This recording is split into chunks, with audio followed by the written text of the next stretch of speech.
Screen दिख रहा है सबको? हाँ सर। तो अभी देखो, सबसे पहला जो है वो हमने उसका एग्जांपल कल हमने देखा था। 2-3 एग्जांपल ऑलरेडी हमने देखे थे कि किस तरह से वेरीफाई करना होता है कोई भी इक्वेशन फिजिक्स के अंदर का। इसे उसके एग्जांपल के तौर पे हमने एक एग्जांपल देखा था कि v equal to u plus a t कैसे वेरीफाई करने का, बराबर। और s equal to u t plus half a t square, ये जो सेकेंड कैनामेटिकल इक्वेशन है वो भी कैसे वेरीफाई करने का वो भी हमने देखा था। अभी हम देखेंगे तीसरा जो कैनामेटिक इक्वेशन है, third kinematic equation, which is simply v square is equal to u square plus 2as। ये वेरीफाई करके दिखाना है। तो उसके लिए भी हमारे पास स्टेटमेंट क्या है उसका, dimensions of LHS must be equal to the dimensions of RHS.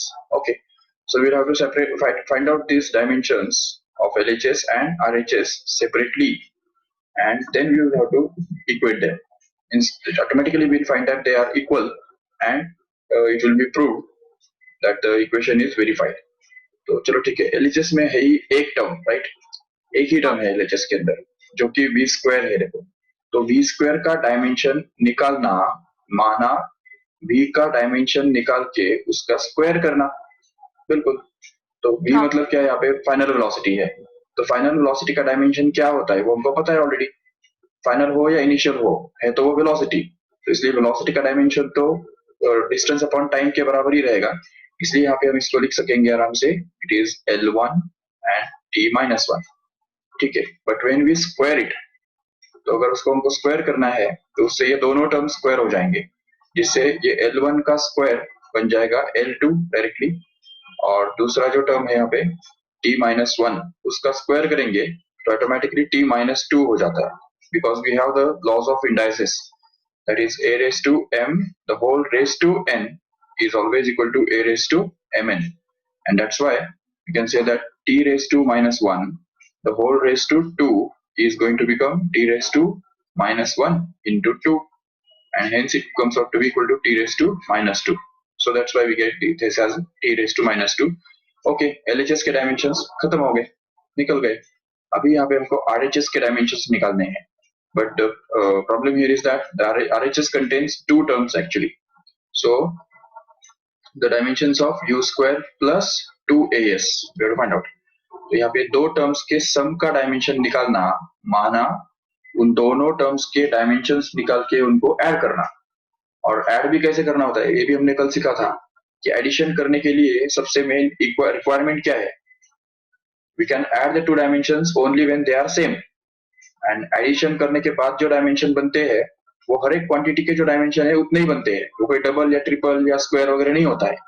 तो इसलिए यहाँ पे u स्क्वायर और 2as इन दोनों के डायमेंशन सेपरेट निकाल के हमको ऐड करने हैं।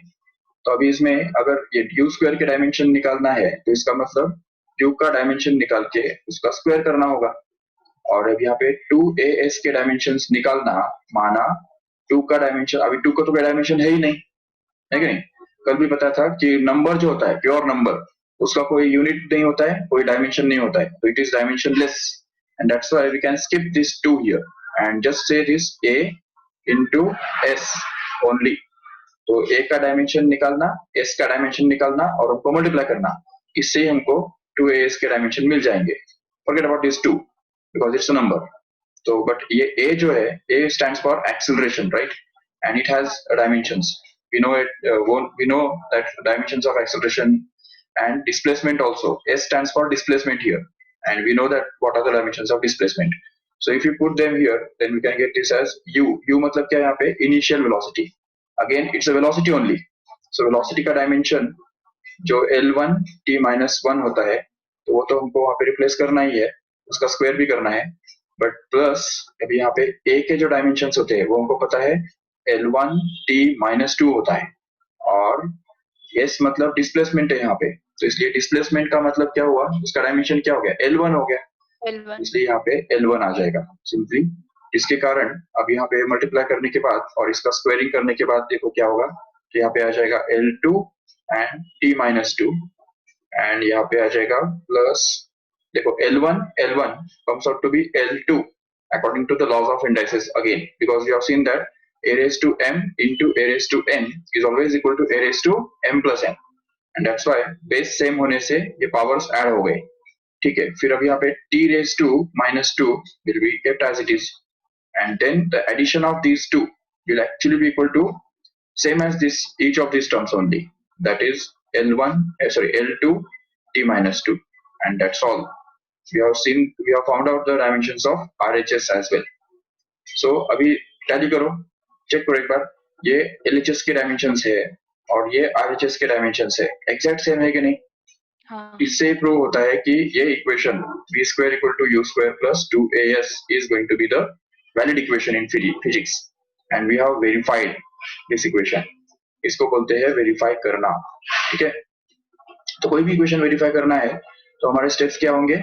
Simply find out the dimensions of LHS, give it as equation number 1, and find out the dimensions of RHS, give it as equation number 2, and just say that from equation 1 and 2 we can see that dimensions of LHS is equal to the dimensions of RHS, and hence according to the principle of homogeneity we can say that the equation is valid in physics. That's all. तो अभी अगर ये आपको लिख के लेना है तो लिखने का क्या टाइम पास करने का, मुझे लगता है स्क्रीनशॉट निकाल लो फटाफट तो हो जाएगा काम। Just take the screenshot fast.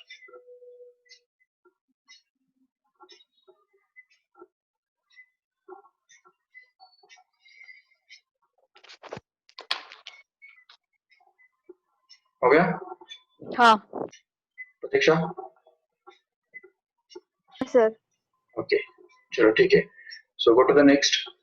और एक इक्वेशन हम देखेंगे how to verify it dimensionally.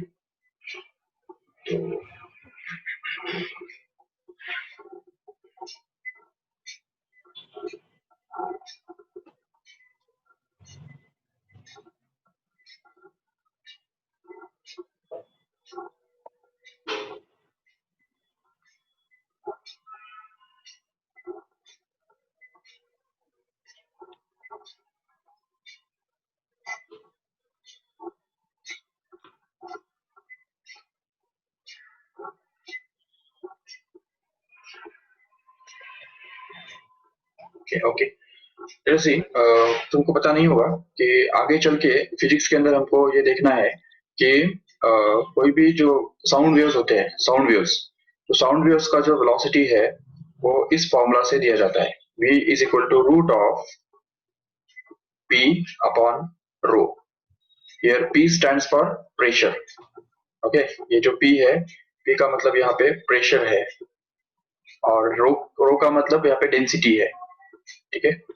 तो अगर ये हमको पता है कि the velocity of sound in air is given by this formula, v is equal to root of p by rho, where p stands for pressure and rho stands for density, okay. So abhi, and v obviously it's velocity, right? v is going to be the velocity of sound in air, ठीक है। तो अगर ये equation तुमको दिया और बोला कि just try to verify this, तो कैसे करेंगे? तो फिर से वही बात करेंगे, simply will find out the dimensions of LHS। तो वेरीफाई करना मतलब डायमेंशंस ऑफ LHS निकालने जैसा है, और डायमेंशंस ऑफ RHS निकाल के दोनों को टैली करने का बस खत्म। तो डायमेंशंस ऑफ LHS में कितने टर्म्स है? एक ही तो टर्म है, v मतलब वेलोसिटी। तो वेलोसिटी ऑफ साउंड हो या वेलोसिटी ऑफ लाइट हो, है तो वो वेलोसिटी ना, तो इसलिए किसका भी वेलोसिटी है तो उसका डायमेंशन एक ही रहेगा, सेम ही आएगा, जो कि simply L1 t minus 1, that's it, खत्म। यहाँ पे ये इक्वेशन नंबर 1 बन गया, क्योंकि LHS के अंदर और कुछ है ही नहीं करने जैसा, है कि नहीं। अच्छा अभी RHS के बारे में अगर बात करते हैं तो पता चलेगा RHS के अंदर तो रूट भी है, रेशो भी है, दो टर्म्स का, तो इसके लिए उसको हमको ढूंढना पड़ेगा सेपरेट। तो let us try to find it out. तो dimensions of root of p by rho, okay. तो अभी p बाय रो का डायमेंशन ढूंढना माना एक तरह से p बाय रो के डायमेंशंस ढूंढ के फिर उसका रूट निकालने जैसे बराबर है। देखो ठीक से क्या किया हमने, समझा? ये जो रूट है वो रूट बाहर आ गया, और डायमेंशन हमने किसके निकालने हैं अभी? रेशियो के। किसका रेशियो? ये p और रो का रेशियो। चलो ठीक है, उससे भी आगे जाके हम ये बोल सकते हैं यहाँ पे कि ये p बाय रो के डायमेंशंस निकालना माना एक तरह से p के डायमेंशंस निकाल के और रो के डायमेंशंस निकाल के उनका रेशियो लेने के बराबर है। बिल्कुल यही हमको करना होगा। अभी यहाँ पे नेक्स्ट स्टेप में क्या होगा देखो, अभी रेडीमेड हमारे पास प्रेशर और डेंसिटी के डायमेंशंस तो लर्न है, याद है, इसलिए तुमको लर्न करने के लिए बोले थे, क्योंकि एग्जाम्पल के अंदर क्या पूछा जाएगा, कौन सा टर्म या आएगा या कौन सा क्वांटिटी आएगा, वी कांट से। तो इसलिए हमको अगर सभी डायमेंशन अगर लर्न है या पता है, एटलीस्ट निकालने तो आते आते आने होने चाहिए, क्योंकि अगर सपोज लर्न है तो तुम यहाँ पे डायरेक्ट डाल सकते हो उसको सीधा, प्रेशर का डायमेंशन हमको पता है ऑलरेडी, तो वो डायरेक्ट डाल सकते हो। या तो फिर अगर नहीं लर्न है तो फिर क्या करना पड़ेगा, हमको ढूंढना पड़ेगा, ऑन द स्पॉट ढूंढना पड़ेगा। तो उसके लिए लेकिन एटलीस्ट फॉर्मूले तो पता होना चाहिए कि नहीं, जरूर फॉर्मूले तो पता होना चाहिए। अगर हमको पता है कि pressure is defined as the force upon area, तो तुरंत हम उसका डायमेंशन निकाल सकते हैं। उसके लिए भी लेकिन फोर्स का डायमेंशन तो पता होना चाहिए। तो चलो ठीक है, फोर्स का अगर डायमेंशन हमको पता है कि m1 l1 t-2 है, और एरिया का भी पता है, एरिया का होता है L2, तो अगर वो L2 यहाँ पे डाल देंगे तो L1 upon L2 becomes L-1, and hence we can say this will be m1 L-1 and t-2, these are going to be dimensions of pressure। अगर पता नहीं है तो ये पूरा करना पड़ेगा, ठीक है। अगर पता है ऑलरेडी प्रेशर के डायमेंशंस अगर हमने लर्न करके रखे हैं तो फिर तो कोई जरूरत ही नहीं है उसका कुछ करने की, डायरेक्ट यहाँ पे हम डाल सकते हैं m1 L-1 and t-2, ठीक है। अभी बाकी बचा डेंसिटी। अच्छा, उसके लिए भी प्रेशर के डायमेंशंस निकालने के लिए भी यहाँ पे देखो फोर्स के डायमेंशंस हमको लग रहे हैं, तो फोर्स के डायमेंशंस तो एटलीस्ट लर्न होने चाहिए कि नहीं है, ठीक है। अगर फोर्स के डायमेंशंस लर्न है तो ठीक है, कोई प्रॉब्लम नहीं, तो ये तो एटलीस्ट कर सकते हैं। अगर वो भी नहीं है तो फोर्स का भी फॉर्मूला पता होना चाहिए। फोर्स का फॉर्मूला हमारे पास है, force is equal to mass into acceleration. तो अगर वो यूज करेंगे यहाँ पे तो मास का m1 और एक्सेलरेशन का L1 t-2, ऐसा करके हम फोर्स के भी डायमेंशंस ऑन द स्पॉट निकाल सकते हैं, अगर नहीं पता है तो। अगर पता है तो कोई प्रॉब्लम ही नहीं है, ठीक है। तो चलो ठीक है, प्रेशर के डायमेंशंस तो हमने डाल दिए ऊपर। अभी यहाँ पे क्या आएगा, डेंसिटी, डेंसिटी के डायमेंशंस। अभी डेंसिटी के डायमेंशंस भी अगर पता है तो ठीक है, अच्छी बात है। अगर नहीं पता है तो हमको उसका फॉर्मूला तो एटलीस्ट पता होना चाहिए, जो कि मास अपॉन वॉल्यूम हुआ करता है। तो अभी मास तो खुद एक फंडामेंटल क्वांटिटी है, इसलिए उसके डायमेंशंस m1 आ जाएंगे, लेकिन वॉल्यूम का डायमेंशन जो है वो L3 आता है, और वो L3 ऊपर जाके L-3 बन जाता है, और इसीलिए हम डेंसिटी के डायमेंशंस निकाल सकते हैं आराम से, और वो आ जाएंगे m1 L-3। अगर डायरेक्ट लर्न है तो कोई प्रॉब्लम ही नहीं है उसमें, we can just replace it by that and get this dimensions of volume here. Okay, अभी सबसे इंपॉर्टेंट स्टेप अभी यहाँ पे हमको करनी है, देखो ठीक से। तो नेक्स्ट स्टेप में देखो क्या होगा, रूट के अंदर अभी जो कॉमन टर्म्स है ना, जिनके बेस सेम है, उनके पावर्स एडजस्ट होंगे। मतलब ये दो रूल्स हमारे पास यूज होंगे, एक तो a raise to m into a raise to n is equal to a raise to m plus n होता है, वो तो हमको पता ही है ऑलरेडी, नो डाउट। लेकिन एट द सेम टाइम ये भी हमको पता होना चाहिए a raise to m upon a raise to n जो है वो a raise to m minus n हुआ करता है। तो अगर ये वाला इक्वेशन हम यूज करेंगे, लॉज ऑफ इंडक्सेस यूज करेंगे, तो देखो यहाँ पे m is the common base here, right. यहाँ पे कॉमन जो है वो m दिख रहा है, ये दिख रहा है ठीक से ऊपर वाला, जस्ट वेट।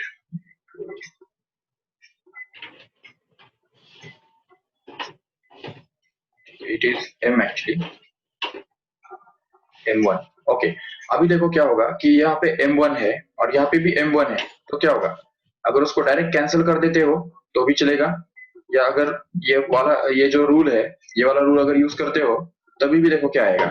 तो m raise to 1 minus 1 which is going to be 0 in the next step, and m raised to 0 माना क्या, 1, anything raised to 0 is equal to 1, ये तो पता होगा तुमको। तो इसलिए ये आ गया हमारा नेक्स्ट स्टेप।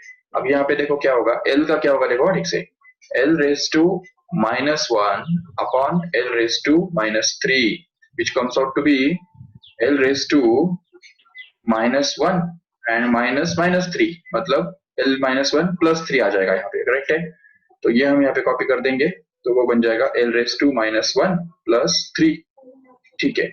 अभी फिर आप आगे जाके t के अंदर, t का तो कोई है ही नहीं टर्म नीचे, वो सिर्फ ऊपर ही है, तो वो जैसा है वैसा ही रहेगा, तो इसलिए यहाँ पे t raise to -2 is kept as it is।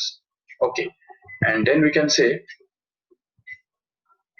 ये डायमेंशन का स्क्वायर ब्रैकेट हमेशा याद रखना है, ठीक है। अभी इसका अगर सॉल्व करो आगे तो क्या होगा, m1 - 1 becomes 0, एंड m फिर लिखने की जरूरत ही नहीं है ना, फिर वहां पे 1 multiplied by anything is the same thing only, तो 1 को लिखने की जरूरत नहीं है।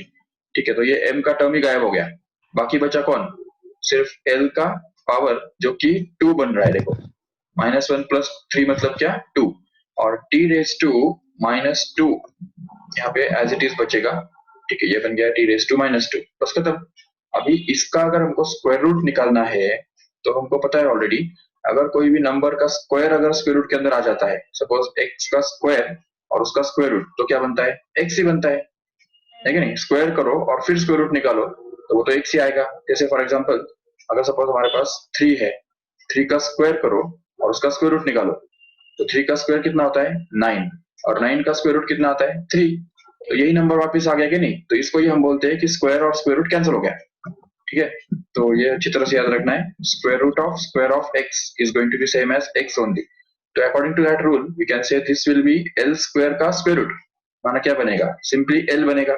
और यहाँ पे भी t⁻2 का स्क्वायर रूट। अब देखो यहाँ पे ये बहुत कंफ्यूजिंग है, क्योंकि यहाँ पे हमको ये करना पड़ेगा। अभी सपोज t⁻2 है पहले, और फिर उसका स्क्वायर रूट है। अभी स्क्वायर रूट का मतलब क्या होता है पता है तुमको, रेस टू हाफ होता है, ये पता है। हाँ स्क्वायर रूट माना रेस टू हाफ, तो अगर हम इसको रेस टू हाफ के फॉर्म में लिखेंगे तो उसके बाद हमको ये रूल यूज करना पड़ेगा कि a raised to m the whole raised to n is always going to be equal to a raised to mn। तो लेट अस डू दैट। तो यहाँ पे आ जाएगा half, raise to half. Okay, तो यहाँ पे नेक्स्ट स्टेप में फिर बनेगा t⁻2 इंटू हाफ। तो पावर में ये मल्टीप्लिकेशन हो रहा है ना, पावर में, तो ये -2 इंटू हाफ क्या बन जाएगा सीधा, तो वो बनेगा t⁻, ये 2 कैंसिल हो जाएगा और हमको मिलेगा -1। That's it. So that means t⁻2 का स्क्वायर रूट कितना आया, t⁻1 आ गया, नो डाउट। सो इसके नेक्स्ट स्टेप में हम क्या लिख सकते हैं यहाँ पे, t⁻1। ओके, तो ये बन गया हमारा, माइक म्यूट कर दो। तो ये बन गया हमारा RHS का डायमेंशंस, राइट। अभी चेक करो RHS का डायमेंशंस और LHS का डायमेंशंस, दोनों में क्या डिफरेंस दिख रहा है तुमको, कुछ भी नहीं। तो इससे हम ये पता कर सकते हैं कि dimensions of LHS are going to be the same as dimensions of RHS, and hence we can claim that this equation is valid in physics. ये इक्वेशन जो है वो वैलिड इक्वेशन है फिजिक्स के अंदर का, क्योंकि यहाँ पे देखो ये जो है L1t-1 और यहाँ पे जो हमको मिल रहा है L1t-1 सेम ही मिल रहा है। इससे ही प्रूव होता है कि dimensionally the equation is verified. That's all, this is going to be the proof. समझा ठीक से? हाँ ओके, तो इसका भी स्क्रीनशॉट ले लो चाहिए तो।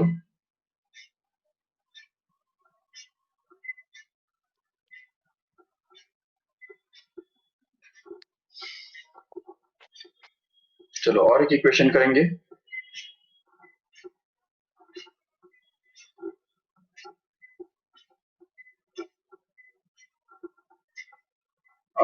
एक कोई भी पेंडुलम जो होता है ना, पेंडुलम, सपोज ये एक स्ट्रिंग है और इसको एक बॉल बंधा हुआ है और उसको थोड़ा स्ट्रेच करके हमने अगर छोड़ दिया तो इस तरह से ऑसिलेट करता है, बराबर। तो उसका लेंथ अगर L है और यहाँ पे ग्रेविटी अगर G है, तो एक ऑसिलेशन करने के लिए जो उसको टाइम लगता है उसको बोलते हैं time period, and that time period is given by the formula T is equal to 2 pi into root L/G। Okay, ये फॉर्मूला है। अभी ये फॉर्मूला तुमको वेरीफाई करना है, प्रूव नहीं करना है। प्रूव तो हम 12th स्टैंडर्ड में करेंगे, जब करेंगे तब करेंगे, लेकिन ये फॉर्मूला तुमको वेरीफाई करना है डायमेंशनली। ठीक है, वेरीफाई दिस फॉर्मूला डायमेंशनली। तो अगर डायमेंशनली वेरीफाई करना है तो उसके लिए क्या करना पड़ेगा, simply dimensions of LHS and dimensions of RHS equate करने पड़ेंगे। So let us try to find out the dimensions of LHS here. अभी यहाँ पे देखो T मतलब क्या है, यहाँ पे टाइम पीरियड, राइट। तो टाइम पीरियड का मतलब ही क्या होता है, वो टाइम है ना, वो टाइम।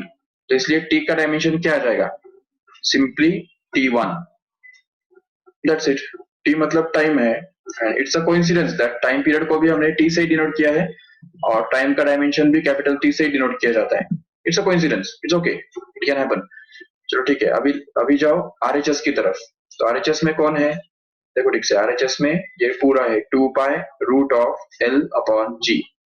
ओके, अभी हर एक टर्म का मीनिंग भी तुमको पता है। एल माना क्या है, लेंथ है, और जी माना एक्सेलरेशन ड्यू टू ग्रेविटी है। So if we try to find out the dimensions of this whole RHS here, then we can get this dimensions of 2 pi separate into dimensions of root of L by G, which happens to be dimensions of L upon dimensions of G. Okay, but we know that this 2 pi is a pure number. It's a constant, so it doesn't have any dimensions. So we can just skip it and just be left with root of dimensions of L upon dimensions of G. That's it. And now we can just simplify this further and get that the dimensions of L. L मतलब क्या है यहाँ पे, ये length है ना pendulum का, तो इसलिए पेंडुलम का लेंथ का जो डायमेंशन है वो तो रहेगा सिंपली L1 डाउट। और फिर G माना क्या है यहाँ पे, एक्सेलरेशन ड्यू टू ग्रेविटी है। तो acceleration due to gravity is a type of acceleration only. So acceleration के जो डायमेंशंस है वही G के डायमेंशंस होंगे। तो इसलिए हमको पता है ऑलरेडी एक्सेलरेशन के डायमेंशंस होते हैं L1 t minus 2, करेक्ट है। And hence we can get the dimensions of acceleration as g as L1 t minus 2. Okay, अब just now try to simplify this further. तो इसमें नेक्स्ट स्टेप में क्या आएगा, देखो ठीक से, रूट ऑफ, अब यहाँ पे ऊपर में L1 है और यहाँ पे L1 है, तो वो ये तो कैंसिल कर दो डायरेक्ट तो भी चलेगा, या तो ये वाला रूल यूज करो कि L1 upon L1 is going to be equal to L raised to 1 minus 1, which is going to be equal to L raised to 0, which means that it is need not to write. तो इस L raised to 0 को लिखा या नहीं लिखा तो भी कोई फर्क नहीं पड़ने वाला है, तो इसलिए इसको हम डायरेक्ट कैंसिल कर देंगे तो भी चलेगा, ठीक है। अभी लेकिन ये t minus 2 जो है ना वो ऊपर जाने वाला है ना, ऊपर जाएगा, यहाँ पे न्यूमरेटर में जाएगा, तो उसका पावर का साइन चेंज हो जाएगा। ये हमको पता है ऑलरेडी कि 1 upon a raised to m is always equal to a raised to minus m, correct है। तो उसका ये एक दूसरा एप्लीकेशन हम ये बोल सकते हैं कि 1 upon a raised to minus m is always equal to a raised to plus m। तो इसका मतलब इन शॉर्ट क्या होता है ना कि कोई भी क्वांटिटी का पावर अगर डिनोमिनेटर में पॉजिटिव है तो वो क्वांटिटी जब न्यूमरेटर में जाता है तो उसका पावर नेगेटिव हो जाता है, और अगर वो क्वांटिटी का पावर डिनोमिनेटर में नेगेटिव है तो वो क्वांटिटी जब ऊपर जाता है तो उसका पावर सिर्फ पॉजिटिव हो जाता है, तो मतलब साइन चेंज हो जाता है। इतना ही हमको याद रखना है। तो जबकि यहाँ पे t raised to minus 2 नीचे डिनोमिनेटर में है तो वो जब न्यूमरेटर में जाएगा तो वो बन जाएगा simply t raised to 2। And then if we try to find out the dimensions of this, तो इसका t raised to 2 का स्क्वायर रूट मतलब ये क्या हो गया, t raised to 1 हो गया। So that's it, and this is going to be dimensions of RHS. This is equation number 2 and this is equation number 1, and from 1 and 2 we can conclude that the equation is correct dimensionally, ठीक है ना। तो dimensional level पे equation correct है, ये हमने यहाँ पे प्रूव कर दिया। Take a screenshot fast.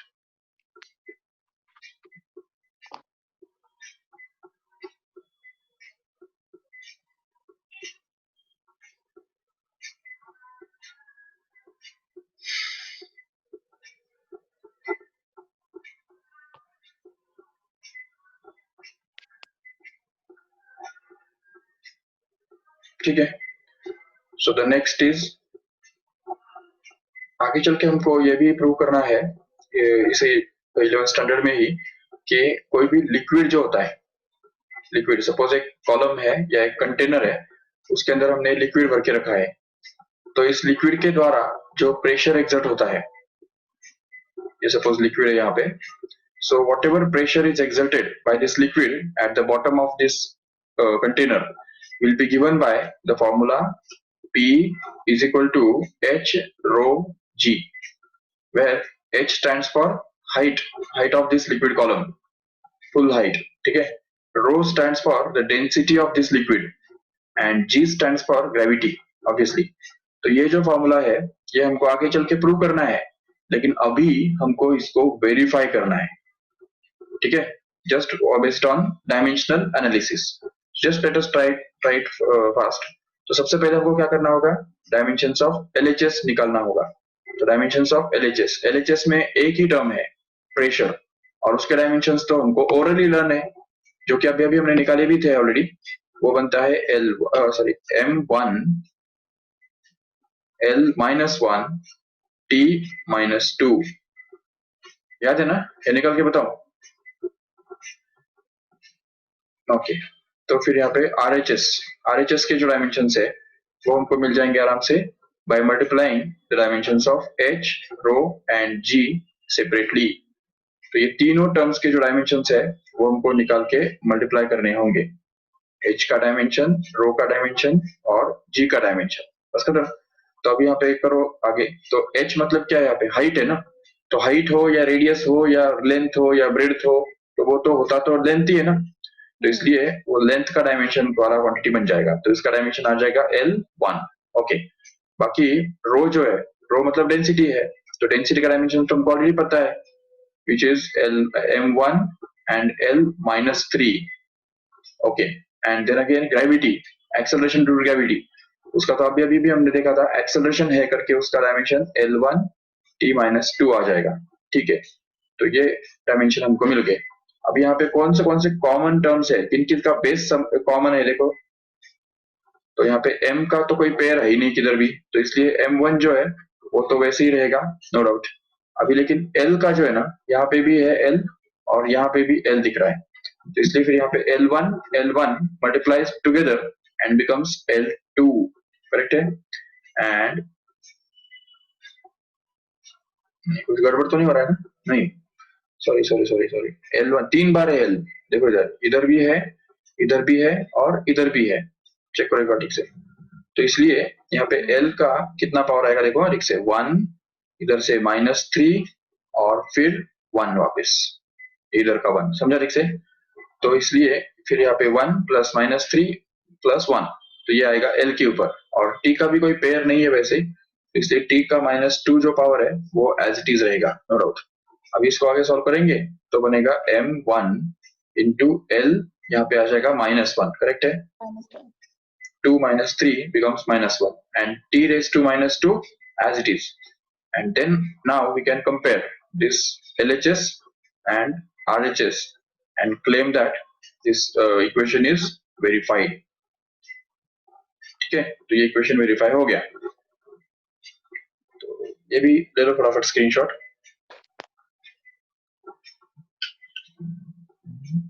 अगर कुछ पूछना है तो पूछो।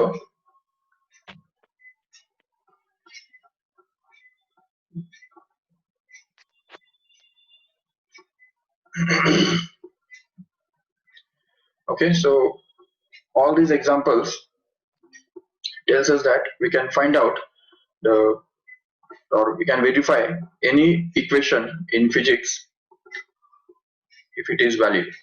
तो अगर कोई इक्वेशन सचमुच वैलिड है तो हम इस प्रोसेस यूज करके, डायमेंशन का प्रोसेस यूज करके उसको बिल्कुल वेरीफाई कर सकते हैं कि वो सचमुच वैलिड है या नहीं है।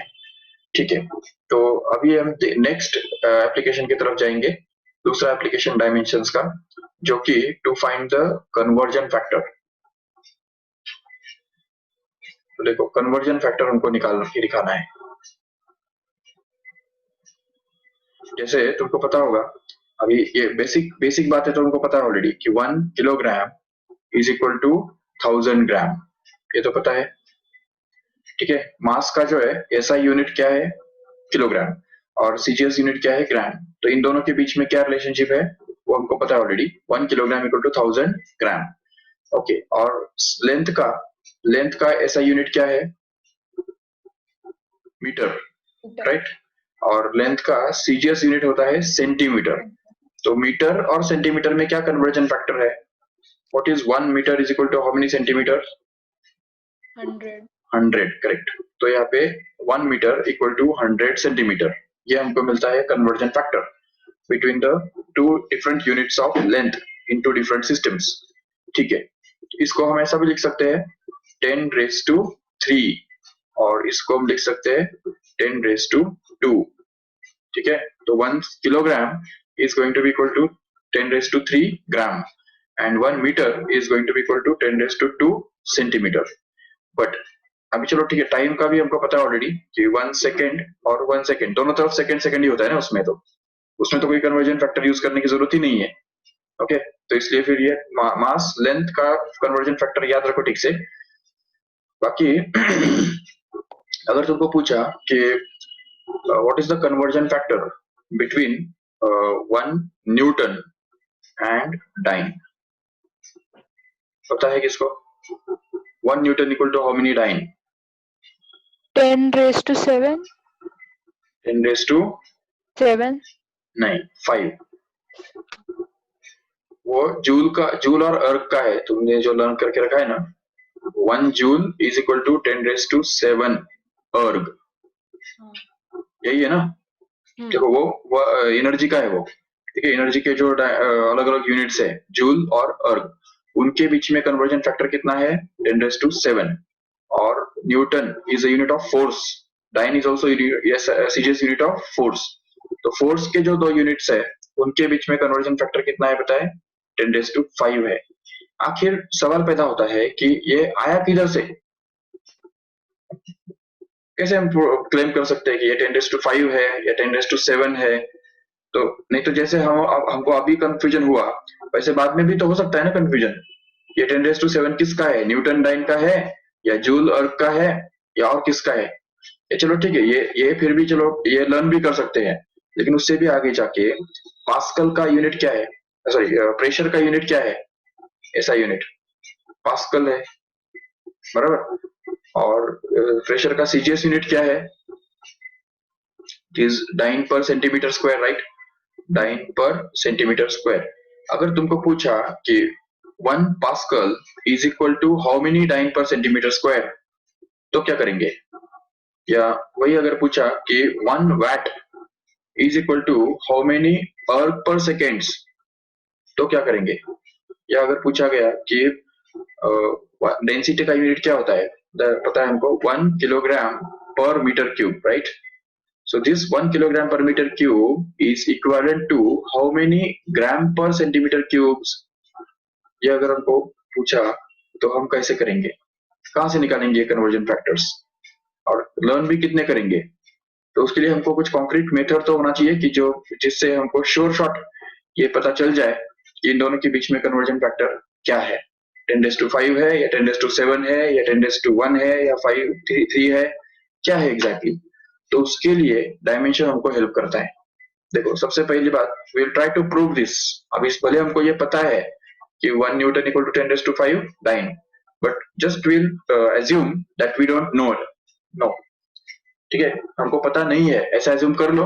और हम अभी ट्राई करेंगे प्रूव करने के लिए कि 1 newton how it is equal to 10⁵ dyne. Okay, so let us assume that. अभी चलो ठीक है, इसके लिए क्वेश्चन कैसे पूछा जाएगा कि derive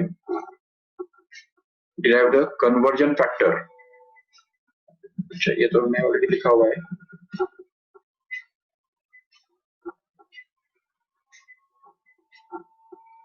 देखो ठीक से यहाँ पे आ जाएगा derive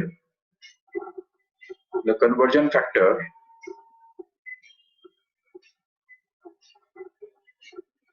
between MKS and CGS units of force। Okay, तो वो यूनिट जो है फोर्स के, जो MKS यूनिट और CGS यूनिट है वो भी नहीं देंगे वो, ठीक है। तो क्वेश्चन जो है वो ऐसा रहेगा कि अगर हमको इसका सॉल्व करना है तो क्या करना पड़ेगा? हमको उसके लिए पता होना चाहिए कि फोर्स का MKS यूनिट और CGS यूनिट एक्चुअली क्या है। तो तुमको पता है already, it is newton and dyne. So let us assume that 1 newton is equal to x dyne. समझा क्या किया हमने? जो हमको फाइंड करना है उसको x एज्यूम कर लिया, ठीक है। अभी हमारा नेक्स्ट स्टेप क्या होगा? To prove that this x is exactly equal to 10⁵। बस अगर x का वैल्यू 10⁵ आ गया तो हो गया हमारा काम, प्रूव हो गया कि 1 newton equal to 10⁵ dyne. Okay, but उसके लिए हमको यहाँ पे करना पड़ेगा कि 1 न्यूटन, तो न्यूटन किसका यूनिट है? फोर्स का। तो इसलिए यहाँ पे हमको फोर्स के जो यूनिट्स है उनके डायमेंशन लिखने पड़ेंगे। फोर्स के डायमेंशंस क्या है? तो वो है M1, L1 एंड T-2। समझा क्या किया? देखो ठीक से, और इस तरफ x एज इट इज, और अभी डाइन किसका यूनिट है? वो भी तो फोर्स का यूनिट है, लेकिन उसके डायमेंशंस जो है वो भी हम यहाँ पे डाल देंगे लेकिन अभी यहाँ पे डिफरेंशिएट करने के लिए, जस्ट डिस्टिंग्विश करने के लिए, नहीं तो क्या होगा, इधर भी MLT लिखेंगे, इधर भी MLT लिखेंगे, तो पता नहीं चलेगा कौन सा MKS वाला है और कौन सा CGS वाला है। तो इसलिए हम क्या करेंगे, इधर M का सफिक्स 1 लिखेंगे, इधर भी 1 और इधर भी 1, जिससे पता चलेगा कि ये जो तीनों है ये किसके है, MKS है, MKS। तो MKS स्टैंड्स फॉर 1 1 1। अच्छा, अभी और फिर CGS वाले जो है उसको हम 2 2 2 लिख देंगे, चलेगा। तो देखो यहाँ पे इस तरफ आ जाएगा M2, बट उसका जो पावर है जो इधर था वही हमको लिखना है 1, ठीक है। और फिर L2, ठीक है, और इसका पावर जो था यहाँ पे वो वही है 1, और फिर यहाँ पे T2 रेस टू इधर का जो पावर है वही यहाँ पे भी रहेगा, दैट इज -2, क्योंकि डायमेंशन तो फोर्स का ही है ना, दोनों तरफ हमको फोर्स के डायमेंशंस डालने हैं। ये देखो यहाँ पे हमने फोर्स के डायमेंशंस डाले, लेकिन सिर्फ यहाँ पे हमने सीजीएस डालने हैं, तो उसके लिए हमने 2 2 2 लिखा है इसको, और इस तरफ हमको MKS सिस्टम यूज करनी है, उसके लिए हमने यहाँ पे 1 1 1 लिखा है। चलो ठीक है, अभी यहाँ पे अगर इन सब को अगर नीचे डाल देंगे ये साइड में, क्योंकि हमको निकालना क्या है, x निकालना है ना, तो x को रखो यहाँ पे, बाकी सबको नीचे डाल दो ये साइड में, तो उससे बन जाएगा M1 रेस टू 1 अपॉन, नहीं तो चलो ठीक है, ठीक है, तो यहाँ पे अपॉन M2 रेस टू 1 ऐसा आ जाएगा। फिर वापस यहाँ पे L1 raise to 1 divided by ये L2 रेस टू 1 ये आ जाएगा, और फिर यहाँ पे T1 raise to -2 upon T2 raise to -2 ऐसा आ जाएगा, and that is going to be equal to x। But यहाँ पे M1 जो है ना वो MKS यूनिट ऑफ मास है, ठीक है, M stands for mass, so we have to replace this M1 by MKS unit of mass, and M2 will be replaced by the CGS unit of same quantity that is mass, क्योंकि M माना मास होता है। तो चलो ठीक है, थोड़ा confusion तुमको हो रहा होगा, तो ऐसा करेंगे, इतना तो तुमको ऑलरेडी पता है कि लेफ्ट साइड में हमने न्यूटन यूज किया है, बराबर, और राइट साइड में डाइन यूज किया है, तो न्यूटन मतलब क्या है, MKS है ना, तो इसलिए यहाँ पे सारे MKS यूनिट्स रिप्लेस करने हैं, करो। तो मास का MKS यूनिट क्या है, किलोग्राम, उसका भी पावर क्या आएगा 1, ठीक है। अब यहाँ पे लेंथ का MKS यूनिट क्या है, मीटर, उसका भी पावर क्या आएगा 1, और सेकेंड रेस टू -2, ओके, ये बन गया इस तरफ लेफ्ट साइड में। अभी वही बात इस तरफ भी करो फटाफट, तो यहाँ पे क्या आएगा, देखो M2 मतलब क्या, मास का CGS यूनिट, क्योंकि अभी राइट साइड में है ना, तो राइट साइड में CGS यूनिट्स यूज करने हैं, इसलिए मास का CGS यूनिट होता है ग्राम, ठीक है। फिर अभी लेंथ का CGS यूनिट क्या होता है, सेंटीमीटर, का पावर 1, इसका भी पावर 1, ओके। और यहाँ पे CGS unit of time is going to be second again, and raise to -2 kept as it is, okay.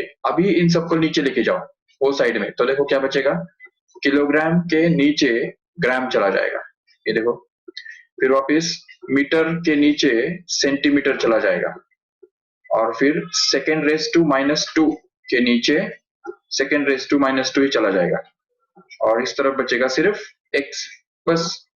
अभी ये सोचो, अभी यहाँ पे ये बात यूज करो, देखो 1 kilogram is equal to 1000 gram, right. तो अगर हम ये यूज करेंगे यहाँ पे, तो what is the ratio of kilogram to gram, ये ग्राम अगर नीचे चला गया तो किलोग्राम अपॉन ग्राम क्या बनेगा, 1000 बनेगा कि नहीं, तो इसलिए यहाँ पे आ गया 1000, डायरेक्ट डाल दो यहाँ पे। तो देखो ऐसा भी बोल सकते हैं, ये ग्राम ग्राम कैंसिल हो गया और बचा किलो, किलो मतलब क्या 1000, तो इसलिए यहाँ पे आ जाएगा 1000 मतलब 10⁻3, ठीक है, इनटू, अब यहाँ पे 1 metre, already we have seen that 1 meter is always equal to 10⁻2 centimeter, right? So what is the ratio of 1 meter to centimeter? It is going to be 10⁻2, correct? So just replace it here and get it as 10⁻2, okay. And अभी यहाँ पे बाकी जो है ये सेकेंड⁻2 सेकेंड⁻2 वो तो सीधा कैंसिल हो जाएगा, ठीक है, वो सेम ही तो है, और बाकी जो बचेगा तो वो हमारा x रहेगा। तो इससे हम ये प्रूव कर सकते हैं यहाँ पे कि x is going to be what, 10⁻3 into 10⁻2, which becomes 10⁻3 plus 2, which is going to be 5. That's it. So if you put this value of x here in this equation, then we can suddenly understand how this 1 Newton is equal to 10 raised to 5 dyne has been proved here. समझा ठीक से? तो इस तरह से हम prove कर सकते हैं आराम से. तो ये तो चलो फोर्स का हो गया. In the same way we can do it for energy also.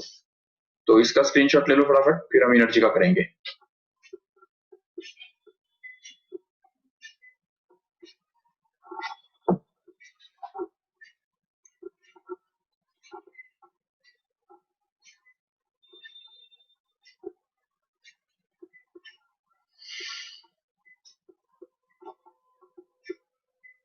हो गया?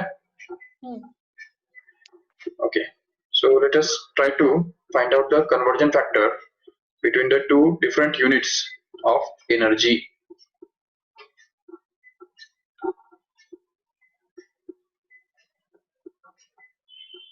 Okay, or simply we can say the question will be like, prove that 1 joule is equal to 10 raised to 7 erg. ठीक है, तो उसके लिए हम assume करेंगे कि 1 joule is equal to x erg. Suppose that we don't know whatever it is, so let us assume it as x. But we know that joule and erg are the SI and CGS units of energy, right? Or we can say work done, right? तो work done का हमको dimension पता होना चाहिए. अभी don't know work done का dimension क्या है? M1 L2 T-2 याद है? और इस तरफ भी हमको वही डालना है, लेकिन सिर्फ CGS यूज करना है ना, तो इसलिए यहाँ पे इसको 1 1 1 लिख देंगे और इस तरफ जो भी यूज करेंगे उनको 2 लिख देंगे. तो ये M2 1 L2 2 and T-2 ठीक है. समझा क्या किया? पहले चाहिए तो M1 L1 L2 T-2 दोनों तरफ लिख लो और फिर यहाँ पे 1 1 1 और यहाँ पे 2 2 2 डाल दो, बस खत्म. अभी इसके बाद क्या करना है? LHS में हमको सारे जो क्वांटिटीज है उनके MKS यूनिट्स रिप्लेस करने हैं. तो देखो क्या होगा. तो सबसे पहला जो टर्म है मास, तो मास का MKS यूनिट क्या है? किलोग्राम. उसको रिप्लेस करो रेज टू 1. ठीक है. लेंथ का MKS यूनिट क्या है? मीटर. उसको भी रेज करो 2 से और फिर second raise to -2 as it is. अच्छा, अभी देखो इस तरफ, तो x as it is and दूसरे ब्रैकेट में अभी आएगा मास का CGS यूनिट जो कि ग्राम होता है, रेज टू 1. ओके, इसका लेंथ का CGS यूनिट जो वो बनता है centimetre and raise to 2, correct. And then multiplied by here time का होता है सेकंड और second raise to -2 as it is. And now just take 1 by 1 quantities in the denominator so that kilogram divided by gram will appear here, multiplied by यहाँ पे metre square will be divided by centimeter square here, and second raised to -2 will get divided by second raised to -2 itself, which will become equal to x. And now we can be able to find out this x just because 1 kilogram is going to be equal to 1000 gram. चलो ठीक है, इसको kilogram upon gram वैसे ही रखेंगे, एक bracket में डाल देंगे उसको. ये तो चलो कैंसिल ही होने वाला है. और बाकी ये जो metre square upon centimetre square दोनों का स्क्वायर है ना, तो तुमको ये पता होगा कि a raise to m upon b raise to m always equal to क्या होता है? a upon b the whole raise to m होता है. याद है ये बात? तो अगर ये बात यहाँ पे यूज करते हैं तो हमको क्या मिलेगा यहाँ पे? तो metre square upon centimetre square will actually be equal to meter upon centimeter the whole square. Check. And then will we find out this as x is equal to simply kilogram is going to be equal to 1000 gram and need divided by gram as it is, and here again it is 100 centimeter, so 10 raised to 2 centimeter, that is divided by centimeter as it is and the whole square also as it is, so that here gram gets cancelled and centimeter gets cancelled. Okay, and what we are left with is simply x is equal to यहाँ पे आ रहा है 10 raised to 3 into 10⁻²² का square. अब देखो ठीक से 10⁻² का स्क्वायर कितना बनता है? 10⁻² इंटू 2 विच इज 10⁻⁴, राइट? क्योंकि हमारे पास ये इक्वेशन है a⁻m the whole raised to n is going to be equal to a⁻mn. So what is this 2 into 2 here? It's 4. So we get this as 10⁻³ into 10⁻⁴, which comes out to be equal to 10⁻⁷, and that's all. Proved. 10⁻⁷. आगे के नहीं इधर, so we can say that 1 joule is equal to 10⁻⁷ erg has been proved here. तो ये हमने prove कर दिया, that's it. समझा ठीक से? Take a screenshot.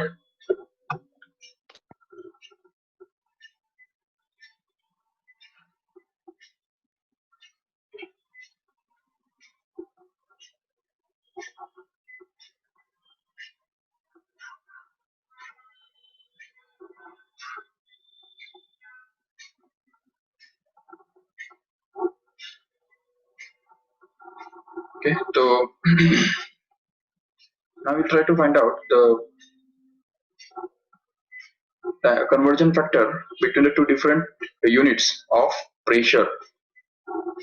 प्रेशर का कर सकते हैं फटाफट। देखो प्रेशर का ऐसा यूनिट क्या होता है? Pascal. We want to find out the 1 Pascal is equal to how many dyne per centimeter squares. Okay, अब ये तो हमको वैसे भी पता नहीं है कि नहीं? क्या पता है? 1 Pascal equal to how many dyne per centimeter square?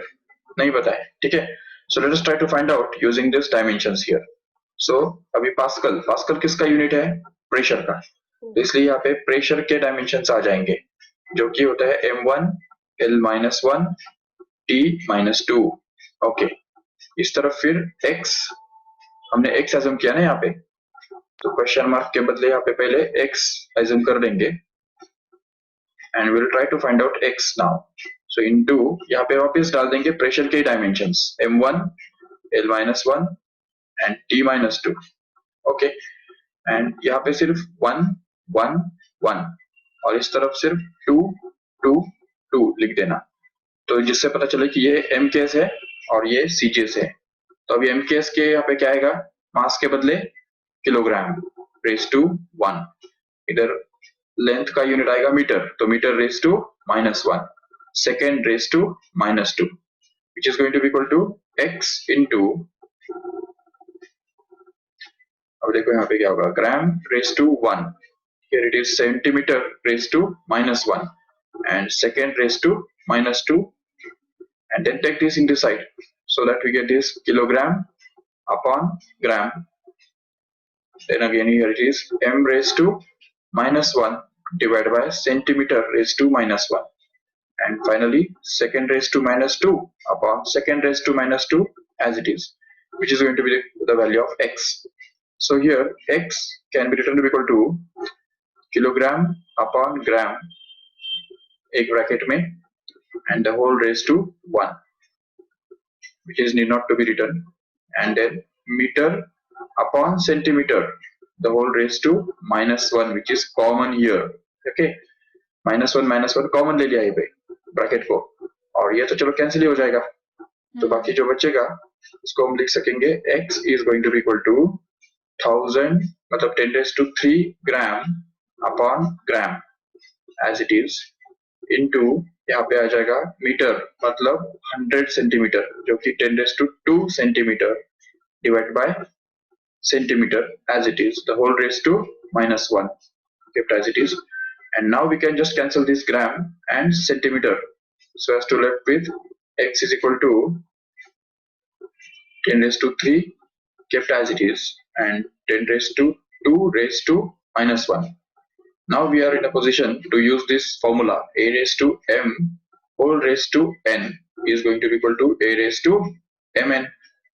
So if we use it here, then we can get this next step as 10⁻³ into 10⁻² क्या आएगा यहाँ पे बताओ, 2 into -1 ना, तो 2 into -1 क्या होता है? -2 होता है. And then we can use this a raised to m into a raised to n, which comes out to be a raised to m plus n. So that we get this as 10 raised to 3 plus minus 2, matlab 3 minus 2, which comes out to be equal to 10 raised to 1 only. That's it. So we have found that 1 Pascal is always equal to 10 dyne per centimeter square. That's all. So this is going to be the final answer. Okay. Okay. So here we have made use of dimensions to find the conversion factors between the two different units in different systems of the same physical quantity. So screenshot ले लो फटाफट.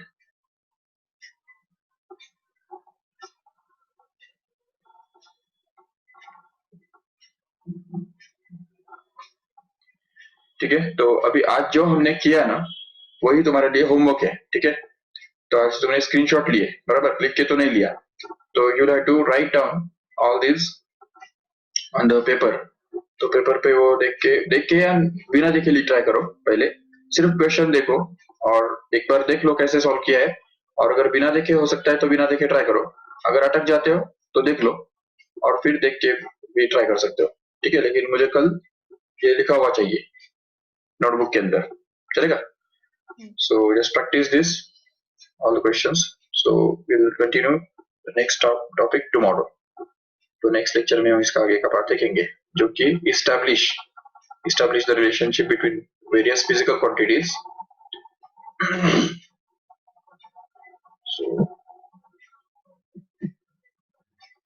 ठीक है. तो आज lecture जो है वो 4 बजे ही मैथ्स का लेक्चर है. तो अभी 5 मिनट के अंदर ही वापस लॉग इन करो ऐप के अंदर से. ठीक है सर. हाँ हाँ सर, मेरा ग्रुप में मैथ्स नहीं है तो मैं अटेंड नहीं करूंगी ना. राइट. तुम्हारा मैथ्स नहीं है ना, पीसीबी है तुम्हारा. हाँ. राइट. चलेगा. बायो का मैं लगाता हूँ 1-2 दिन के बाद. ठीक है. बायो का भी लग जाएगा. तो अकॉर्डिंगली प्रतीक्षा तुम फिर लॉग इन करो 5 मिनट के बाद. ठीक है. ओके.